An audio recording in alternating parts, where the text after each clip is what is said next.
हम लोग इस ग्रीष्मकाल के अंदर प्रत्येक वर्ष बच्चों का समर कैंप लगाते हैं। हर साल तो हमने लड़कों के लिए शिविर लगाते रहे हैं। इस बार हमारे आयुर्वेद दल के अधिकारी जिला संचालक भगत सिंह जी और सचिव दीपक जी, इन सब ने विचार किया कि हमें बेटियों के लिए शिविर लगाना चाहिए। तो इस शिविर को हम कन्याओं के निर्माण के लिए लगा रहे हैं। इस शिविर में हम दो प्रकार की शिक्षाएं उन्हें देंगे, शारीरिक और साथ साथ में आत्मिक उन्नति के लिए। 2 जून से 8 जून यह शिविर लगाया जा रहा है। सबसे पहली बात, आज के समय के अंदर कन्याओं को और साथ साथ में उनके परिवार वालों को ये चिंता रहती है कि इनकी स्वयं की सुरक्षा के लिए समर्थ कैसे बनेंगे। हमेशा दूसरों पर अपनी सुरक्षा के लिए निर्भर रहना संभव नहीं है। आत्मनिर्भर होना चाहिए, स्वयं समर्थ होना चाहिए अपनी सुरक्षा के लिए। तो हम इस कैंप के अंदर इस प्रकार की शिक्षाएं देंगे, जिसमें जूडो, कराटे, सेल्फ डिफेंस की टेक्निक्स के साथ साथ कुछ अस्त्र शस्त्र जो हमारे पारंपरिक हैं, जिसमें लाठी है, कुछ तलवार के अभ्यास है, ये सब भी उनको अच्छी प्रकार से उसमें परफेक्ट बनाएंगे, ताकि वो स्वयं की रक्षा भी कर सके, साथ साथ में अपने परिवार की रक्षा के लिए समर्थ हो सके। और इसके बाद में हम उनके आत्मोन्नति के लिए, कि उनका नैतिक उत्थान कैसे हो, धर्म को कैसे जाने, संस्कृति की पहचान कैसे हो, कैसे वो अपने आप को समाज की बुराइयों से बचा सकें और एक अच्छी दिशा के अंदर आगे बढ़ कर के समाज को नेतृत्व दे सकें, इसके लिए भी हम उन्हें हर प्रकार से तैयार करने का प्रयास इस शिविर के अंदर करेंगे। हम लोग इसको लगातार लगभग 6 वर्षों से लगाते आ रहे हैं, और सर्दियों में एक बार लगाते हैं, एक बार गर्मियों में लगाते हैं। तो ये इस प्रकार से हम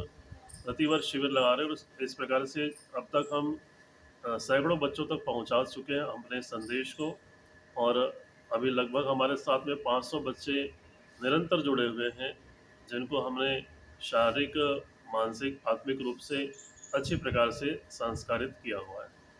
समाज को हम ये मैसेज देना चाहते हैं, विशेषकर अभिभावकों को, कि आप बच्चों को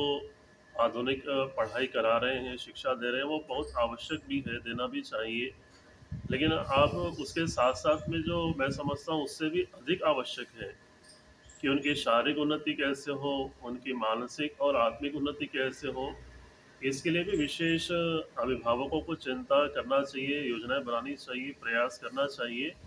केवल मात्र स्कूल कॉलेज की शिक्षा दे करके ही आप उनका सर्वांगीण विकास नहीं कर सकते हैं। इसलिए मैं अभिभावकों से अपील करूंगा कि अधिक से अधिक संख्या में अपनी बेटियों को इस शिविर के अंदर आप अवश्य भेजें। इसमें कन्याओं का शिविर है ये, जिसमें लगभग छठी, पाँचवीं छठी की कन्या से लेके और ग्रेजुएट, पोस्ट ग्रेजुएट तक जो भी कन्याएं आएंगी उन सबको प्रशिक्षण दिया जाएगा और उनका शारीरिक, मानसिक, बौद्धिक, आत्मिक और सामाजिक विकास किया जाएगा। और डेली मर्रा जीवन में जो भी उनको कठिनाइयाँ आती हैं विचार करने में, घर में व्यवहार में, बाहर समाज में व्यवहार में, वो सारी की सारी उनको सूक्ष्म रूप से बताई जाएंगी, ताकि उनके जीवन में खुशहाली हो, उनके पारिवारिक जीवन में खुशहाली हो। और बेटियां जब शिक्षित होती हैं तो इस घर को तो संभालती हैं और आने वाला जो उसका भावी जीवन है, दो दो घरों का निर्माण करती है, इस प्रकार समाज और राष्ट्र को उन्नत बनाती है। ये तो 15-20 वर्षों से सोनीपत में चल रहा है, कभी वीरों का, कभी वीरांगनाओं का, और अब की बार ये सौभाग्य है सोनीपत का कि वीरांगनाओं का शिविर इतने लंबे समय तक सुबह 6 से शाम के 6 बजे तक चलेगा। तो ये बहुत बड़ा खुशी का, प्रसन्नता का विषय है और सौभाग्य है। इसमें अपना तन मन धन का सहयोग करके सब पुण्य के भागी बने, ऐसी हमारी प्रार्थना है। यह जो शिविर है, आर्य वीरांगना दल शिविर है। अर्थात आर्य जो वीरांगना हैं, जो बेटियां हैं, जो लड़कियां हैं, उनको शिक्षित प्रशिक्षित करना,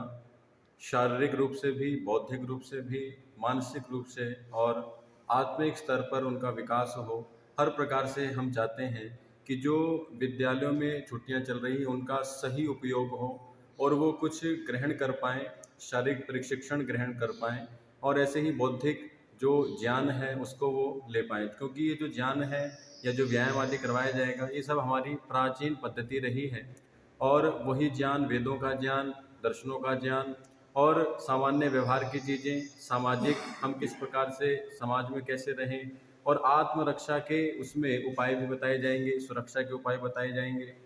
तो इस प्रकार से उस शिविर में ये सारा एक पाठ्यक्रम के रूप में रहेगा और उसमें यह शिविर 2 से 8 जून लग रहा है हिंदू कन्या वरिष्ठ माध्यमिक विद्यालय काठमंडी में सोनीपत। और इस शिविर में इसका जो समय है सुबह 6 बजे से शाम को 6 बजे तक रखा गया है और जो आर्य विद्यालय सोनीपत के जिला संचालक हैं आदरणीय भगत सिंह आर्य जी एवं सचिव आदरणीय श्री दीपक तलवाड़ जी, तो इन सब ने और मुख्य रूप से जो आचार्य जी हैं आदरणीय आचार्य संदीप आर्य दर्शनाचार्य, तो उनका इसी प्रकार से एक मोटिव रहता है कि जो बालक बालिकाएं हैं वो ऐसे ही समय को व्यर्थ ना गंवाएं, शिक्षित हों और हर प्रकार से वो निपुण हो, अस्त्र हो शस्त्र हो, क्योंकि कहा जाता है शस्त्रेण रक्षिते राष्ट्रे शास्त्र चर्चा प्रवर्तते, अर्थात जिस देश में और हमारी जो संस्कृति है उसमें यदि हमें शास्त्रों को सुरक्षित रखना है तो शस्त्र हमें साथ में लेकर के चलने होंगे। उदाहरण के लिए हमारे मर्यादा पुरुषोत्तम श्री रामचंद्र जी थे, उन्होंने सारी चीज़ें छोड़ दी थी लेकिन अपना जो धनुष बाण है जिसे AK-47 भी कहा जाता है वो अपना साथ में लेकर के गए थे। इसका मतलब वो भी जानते थे क्योंकि क्षत्रिय प्रवृत्ति के थे, वेदों को पढ़ते पढ़ाते थे, गुरुकुल में उनका अध्ययन अध्यापन रहा है, तो इसीलिए उनका भी यही था कि शस्त्रेण रक्षिते राष्ट्रे शास्त्र चर्चा प्रवर्तते।